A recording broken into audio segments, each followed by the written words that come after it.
George Warren's book on the record. I wanted to talk with you about your music career first. How many instruments do you play? I play guitar, bass guitar, drums, banjo, mandolin, piano, which means I can be dangerous enough to play the organ, but not real sufficient at it. I play a little harmonica also. When did music start for you growing up? When did you start to feel music? I have a very distinct memory of hearing Losing My Religion by REM on the radio when I was like 5 years old, and I just had that moment like, what is that? And this is back in the 80s, so of course I borrowed my sister's boombox and an old cassette tape and waited until they played it again and recorded it, and I just like fell in love with music at that point.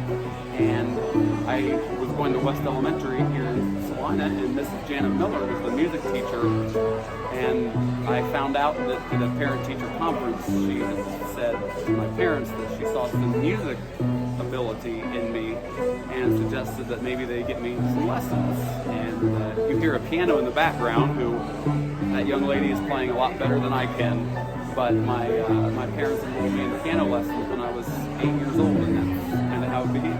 That's terrific. And for you, I'm sure it has developed a lot from there, and you've got the lessons and in there, of course, when you're playing, especially at a festival or a party or something, you're going to play some cover songs and crowd pleasers, we'll call them, as people know.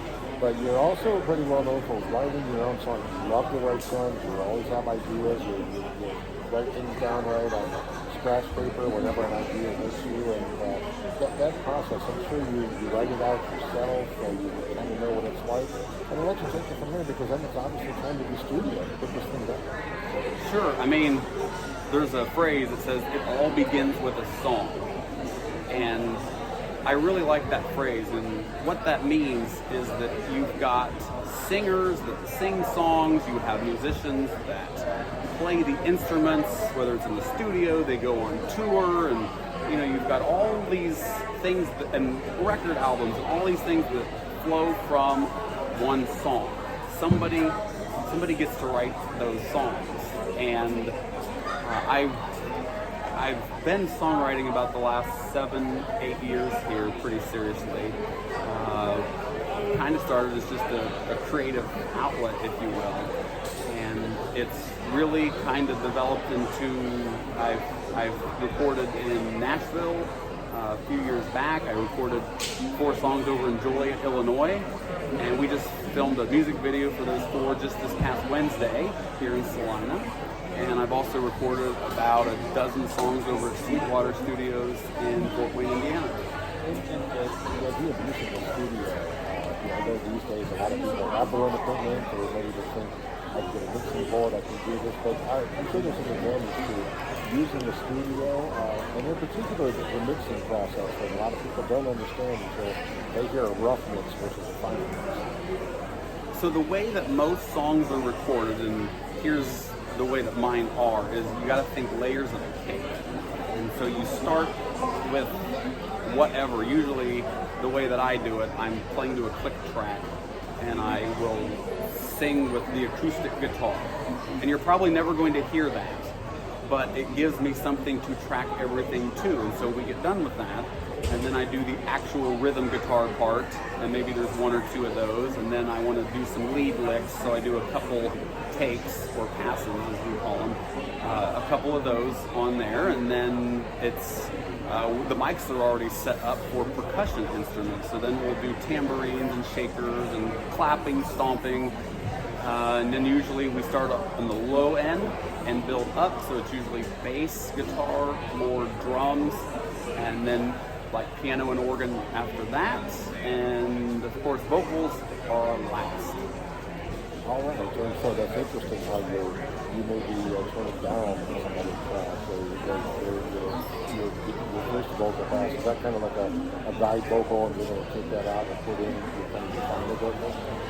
Sure, and sometimes you do a great take your first time. Other times you need to kind of build into it, and through Studio Magic, which is a lot easier these days electronically, you can take snippets out, the good snippets out, and replace the bad. And even if you're a little off in your drum beat, they can kind of isolate the drum tracks and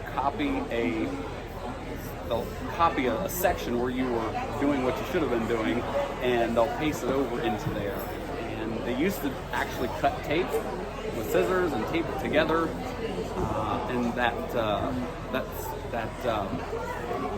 think of the name of the song, but the Frankenstein song. Oh, by the Edgar Winter. Yeah. Yes, and it was called that because of all the cuts of the tape that they used, it looked like it was the Frankenstein laboratory. I think was how that came about. So yeah, you can take the good from this take and put it in there. I have to tell you, George, that we're kind of running out of time, but for anybody listen to that song, that is a great song. It is amazing what they were able to do with pre-electronic mixing. It's I don't even know if you can find an analog studio easily these days. All of it's done, electronically, and that's okay. That is another one, a classic song to look up before you had, digital is How They Did I'm Not in Love by Tennessee.